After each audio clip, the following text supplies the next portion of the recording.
ദാ ഇങ്ങനെയാണ് തക്കാളി പച്ചടി ഉണ്ടാക്കുന്നത്. ടിപ്സും ഇൻഫർമേഷൻസും ഒക്കെ ഉണ്ട്, സ്കിപ്പ് ചെയ്യാതെ കാണണോട്ടോ. നമസ്തേ, ഞാൻ ധന്യ, ഇത് വെജ് കേരള. ഇൻഗ്രീഡിയൻസ് എന്താ വേണ്ടതെന്ന് ആദ്യം നോക്കാം. ഇതിനു വേണ്ടി ഞാൻ ആദ്യം എടുത്തിട്ടുള്ളത് ഒരു 300 ഗ്രാം തക്കാളിയാണ്. നല്ല പഴുത്ത തക്കാളിയാണ് ഈ ഒരു റെസിപ്പിക്ക് വേണ്ടി ഞാൻ എടുത്തിട്ടുള്ളത്. ഇത് ഏകദേശം ഒരേ കനത്തിൽ ചെറുതായി അരിഞ്ഞെടുത്തിട്ടുണ്ട്. എരിവിന് വേണ്ടി 2 പച്ചമുളക് വട്ടത്തിൽ അരിഞ്ഞെടുത്തിട്ടുണ്ട്. അടുത്തത് പച്ചടിയുടെ പ്രധാന ഭാഗം എന്ന് പറയുന്നത് പച്ചടിയുടെ അരപ്പാണ്, തേങ്ങയുടെ ബേസ് ആണ്. അതിൽ പ്രധാനപ്പെട്ട ഇൻഗ്രീഡിയൻസ് എന്ന് പറയുന്നത് തേങ്ങയും തൈരും കടുകുമാണ്. തേങ്ങ ഒരു 100 ഗ്രാം എടുത്തിട്ടുണ്ട്. തൈരും അതുപോലെ തന്നെ മീഡിയം പുളിയുള്ള തൈര് ഒരു 100 ml എടുത്തിട്ടുണ്ട്. പിന്നെ 1 ടീസ്പൂൺ കടുകും. ഇനി ഇതിലേക്ക് താളിക്കാൻ വേണ്ടത് എന്തൊക്കെയാണെന്ന് നോക്കാം. കടുക് ഒരു 3/4 ടീസ്പൂൺ എടുത്തിട്ടുണ്ട്. വേണമെങ്കിൽ 1/2 ടീസ്പൂൺ ആക്കാം, കുഴപ്പമില്ല. ഉലുവ ഒരു 1/4 ടീസ്പൂൺ എടുത്തിട്ടുണ്ട്. വറ്റൽമുളക് ഒരു 3 എണ്ണം എടുത്തിട്ടുണ്ട്. പിന്നെ കുറച്ച് കറി ലീവ്സും. ഇത്രയുമാണ് നമുക്ക് താളിക്കാൻ വേണ്ടത്. ഇനി ഇതിൻ്റെ കൂടെ താളിക്കാൻ വേണ്ടത്ര എണ്ണയും ഞാനിവിടെ എടുത്തിട്ടുള്ളത് 2 ടീസ്പൂണാണ്. പിന്നെ പാകത്തിന് ഉപ്പും. ഇനി പച്ചടിയെ പറ്റി 2 വാക്ക് പറയട്ടെ, ആരും സ്കിപ്പ് ചെയ്യാതെ കേൾക്കണേ. ഈ പച്ചടി പലപ്പോഴും കണ്ടിട്ടുണ്ട്, മഞ്ഞളൊക്കെ ഇട്ട് നല്ലോണം വേവിച്ചല്ലേ, കുക്കറിൽ വേവിച്ചിട്ടൊക്കെ എടുക്കുന്നത് കണ്ടിട്ടുണ്ട്. പക്ഷേ പച്ചടി എന്ന് പറഞ്ഞു കഴിഞ്ഞാൽ അതിൻ്റെ പേരിൽ തന്നെ ഉണ്ട്. പച്ച മീൻസ് അതിൻ്റെ ആ ഒരു വെജിറ്റബിളിൻ്റെ പച്ചപ്പ്, അതായത് ആ പച്ച രുചി അതേപടി, അല്ലെങ്കിൽ ഒരു പകുതി കുക്ക്ഡ് ആയിട്ടുള്ളത്, അങ്ങനെയാണ് ഈ കറിയിലേക്ക് എടുക്കുക. അതുകൊണ്ടാണ് അതിൻ്റെ പച്ചടി എന്ന് വന്നത്. അടി എന്ന് പറഞ്ഞു കഴിഞ്ഞാൽ ആ മിക്സ് ചെയ്യുന്നതിനെയാണ് പച്ചടി എന്ന് പറഞ്ഞിട്ടുള്ളത്. അതായത് വെജിറ്റബിൾ നമ്മൾ അതിൽ യൂസ് ചെയ്യുന്നത്, ഇപ്പോൾ തക്കാളി ആണെങ്കിൽ ഒന്നുകിൽ അണ്ടർ കുക്ക്ഡ്, ഇല്ലെങ്കിൽ പച്ചയായി തന്നെ പച്ചടിയിൽ ഉപയോഗിക്കുക. എല്ലാം അങ്ങനെ തന്നെയാണ്. ഒരു കാര്യം മാത്രം വ്യത്യാസമുണ്ട്. നമ്മൾ പൈനാപ്പിൾ പച്ചടി ഉണ്ടാക്കുമ്പോൾ ശ്രദ്ധിച്ചിട്ടുണ്ടോ? പൈനാപ്പിൾ നല്ലോണം വേവിച്ചതിന് ശേഷമാണ് തൈര് ചേർത്ത് അരപ്പ് ചേർക്കുന്നത്. അതെന്തുകൊണ്ടാണെന്ന് വെച്ചാൽ, ഇല്ലെങ്കിൽ നല്ലോണം വെന്തിട്ടില്ല എന്നുണ്ടെങ്കിൽ പൈനാപ്പിളിലുള്ള ആ എൻസൈം നമ്മൾ ചേർക്കുന്ന അരപ്പിലെ തൈരുമായിട്ട് ചേർന്നിട്ട് കറിക്ക് കയ്പ്പ് രസം വരും. അതുകൊണ്ടാണ് അങ്ങനെ ചേർക്കുന്നത്. പൈനാപ്പിൾ മാത്രമേ ഉള്ളൂ എന്നാണ് എൻ്റെ ഒരു ഇത്. വേറെ ഒന്നും അങ്ങനെ നന്നായിട്ട് വേവിച്ചതായിട്ട് പച്ചടി ഉണ്ടാക്കിയിട്ട് ഞാൻ കണ്ടിട്ടില്ല. മാത്രമല്ല പൈനാപ്പിളിൽ അല്പം മഞ്ഞളും കൂടി ചേർക്കും. സാധാരണ പച്ചടി വേറെ ഒരു പച്ചടിയിലും മഞ്ഞൾ ചേർക്കുന്നതായിട്ട് ഞാൻ കണ്ടിട്ടില്ല, പൈനാപ്പിൾ പച്ചടിയിലല്ലാതെ. അപ്പോൾ അതാണ് പച്ചടിയെ പറ്റി പറയാനുള്ള 2 കാര്യങ്ങൾ. ചേർക്കാം, മഞ്ഞൾ ചേർക്കുന്നതുകൊണ്ട് തെറ്റില്ല. പക്ഷെ ഇതിൻ്റെ ഈ പച്ച രുചി അതേപോലെ നമുക്ക് കിട്ടില്ല. നിങ്ങൾ 2 രീതിയിലും വെച്ച് നോക്കണമെന്നേ ഞാൻ പറയുള്ളൂ. മഞ്ഞൾ ചേർത്തിട്ടും മഞ്ഞൾ ചേർക്കാതെയും ഏത് പച്ചടിയായാലും വെച്ച് നോക്കണം. ഇന്നത്തെ ഈ അപ്ലോഡ് ചെയ്യുന്ന ഈ ഒരു റെസിപ്പി തക്കാളി പച്ചടി, ആദ്യം നിങ്ങൾ മഞ്ഞൾ ചേർക്കാതെ വെച്ച് നോക്കുക, അല്ലെങ്കിൽ ആദ്യം മഞ്ഞൾ ചേർത്തിട്ട് വെച്ച് നോക്കുക, ഇല്ലെങ്കിൽ അത് കഴിഞ്ഞിട്ട് മഞ്ഞൾ ചേർക്കാതെ വെച്ച് നോക്കുക. അപ്പോൾ അതിൻ്റെ ടേസ്റ്റിൽ വരുന്ന വ്യത്യാസം നല്ലോണം മനസ്സിലാവും. അപ്പോൾ ഇതിൻ്റെ പ്രിപ്പറേഷൻ എങ്ങനെയാണെന്ന് നോക്കാം കേട്ടോ. ഇപ്പം ഞാൻ പാൻ അടുപ്പത്ത് വെച്ചിട്ടില്ല, അതിന് മുന്നേ തന്നെ അതിലേക്ക് പച്ചക്കറി ചേർത്ത് കൊടുക്കാൻ പോവാണ്.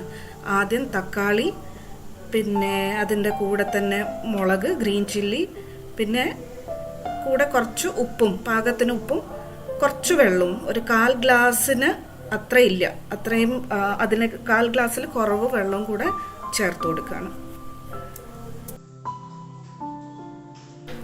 ഇനി ഇത് അടുപ്പത്ത് ലോ ഫ്ലെയിമിൽ വെക്കുക. എന്നിട്ട് ഇടയ്ക്കിടയ്ക്ക് ചെക്ക് ചെയ്തുകൊണ്ട് ഇരിക്കണം. അത് അടിയിൽ പിടിക്കുന്നില്ലല്ലോ എന്നുള്ളത് മാത്രം ചെക്ക് ചെയ്തുകൊണ്ടിരിക്കുക. പക്ഷെ ഇത് 2 മിനിറ്റിൽ കൂടുതൽ കുക്ക് ചെയ്യേണ്ടതില്ല. അപ്പോഴേക്കും നമ്മളൊരു ഹാഫ് പാകമായിക്കോളും. അപ്പോഴേക്കും നമുക്കൊന്ന് അരപ്പ് തയ്യാറാക്കാം. പച്ചടിയുടെ വളരെ ഇമ്പോർട്ടൻ്റ് ആയിട്ടുള്ള ഒരു പാർട്ടാണ് ഈ 3 ഇൻഗ്രീഡിയൻറ്റ് കോക്കനട്ട് ബേസ്. അതിന് നമ്മൾ ആദ്യം ഇതിലേക്ക് നമ്മൾ എടുത്തു വെച്ച 100 ഗ്രാം തേങ്ങ ചേർത്തു. അതിനുശേഷം തൈര് ഏകദേശം 100 ml വരെ ചേർക്കാം. ആദ്യം ഇത് രണ്ടും നന്നായി പേസ്റ്റായി അരച്ചെടുക്കണം. അതാണ് ഇതിൻ്റെ ആദ്യത്തെ സ്റ്റെപ്പ്. ഇതുപോലെ അരച്ചെടുക്കണം. ഇപ്പം നല്ല മഷി പോലെ അരച്ച ഈ തേങ്ങയുടെ കൂടെ നമ്മൾ എടുത്തു വെച്ചിരിക്കുന്ന കടുക്, 1 ടീസ്പൂൺ കടുക് ഇതിൻ്റെ കൂടെ ചേർത്ത് ഒരു 3-4 പൾസ് മിക്സർ ഗ്രൈൻഡറിൽ കൊടുത്തു കഴിഞ്ഞാൽ കടുക് തരിതരിപ്പായി അരഞ്ഞു കിട്ടും. കടുക് ഒരിക്കലും നന്നായിട്ട് ഇതേപോലെ മഷി പോലെ അരയാൻ പാടില്ല. അതിൻ്റെ കയ്പ്പ് രസം പുറത്തിറങ്ങും. അപ്പോൾ ഈ പകുതി ആദ്യം ഈ 2 ഇൻഗ്രീഡിയൻറ്റും ചേർത്ത് മഷി പോലെ അരച്ച് കഴിഞ്ഞിട്ട് പകുതിക്ക് വെച്ചാണ് നമ്മൾ കടുക് ചേർത്ത് കൊടുക്കുക. അപ്പോൾ അത് കറക്റ്റ് പാകത്തിന് കിട്ടും. ഇതുപോലെ കുറച്ച് കടുക് മണികൾ അവിടെ ഇവിടെ അറിയാതെ കിടന്നാലും പ്രശ്നമാക്കണ്ട കേട്ടോ. അതും കൂടി അരയ്ക്കാൻ നിന്ന് കഴിഞ്ഞാൽ ചിലപ്പം ഇതിൻ്റെ കൈപ്രസം കൂടി വരും. ഇതപ്പോൾ 2 മിനിറ്റ് ആയിട്ടില്ല. നമ്മൾ തക്കാളി വേവിക്കാൻ വെച്ചത് തുറന്ന് നോക്കുകയാണ്. പകുതിയോളം വെന്തിട്ടുണ്ട്. തക്കാളിയുടെ പച്ചമണം കുറച്ച് നമുക്ക് അറിയാനുണ്ട്. ഇനി ഇപ്പോൾ തേങ്ങ അരപ്പ് ഇതിലേക്ക് ചേർത്ത് കൊടുക്കാൻ പോവുകയാണ് കേട്ടോ.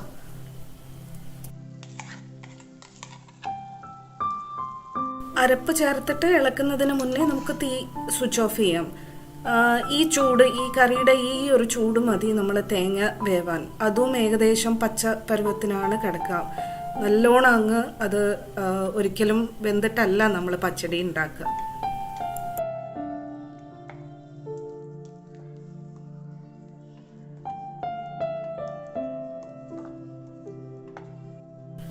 ഉപ്പും കൂടി നോക്കിയിട്ടുണ്ട്. പാകമാണ് ഉപ്പ്. വേണമെങ്കിൽ നിങ്ങൾക്ക് ഈ സമയത്ത് ചേർത്ത് കൊടുക്കാം കേട്ടോ.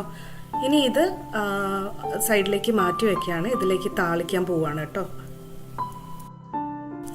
ഒരു ചെറിയ പാൻ അടുപ്പത്ത് വെച്ചിട്ടുണ്ട്. അതിലേക്ക് 2 ടീസ്പൂൺ വെളിച്ചെണ്ണ ഒഴിച്ചു കൊടുക്കാൻ പോവുകയാണ്.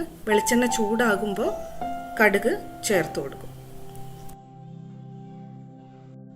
കൂടെ തന്നെ ഉലുവയും ചേർത്ത് കൊടുക്കുകയാണ്.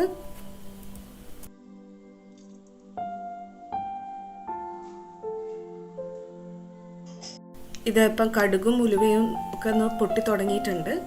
ഇപ്പം നമ്മൾ എടുത്തു വെച്ചിരിക്കുന്ന കറിവേപ്പിലയും ചുവന്ന മുളകും കൂടെ ചേർത്ത് ഉടനെ തന്നെ തീ ഓഫ് ആക്കുകയാണ്.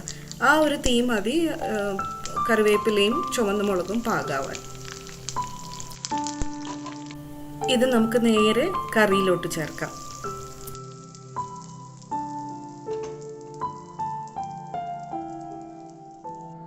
ഇളക്കി ചേർത്ത് കൊടുക്കുക. നമ്മുടെ ഒരു ട്രഡീഷണൽ റെസിപ്പി ആയതുകൊണ്ടാണ് ഞാൻ ഇന്ന് മൺചട്ടിയിലൊക്കെ വിളമ്പിയത്. എങ്ങനെയുണ്ടെന്ന് പറയണേ.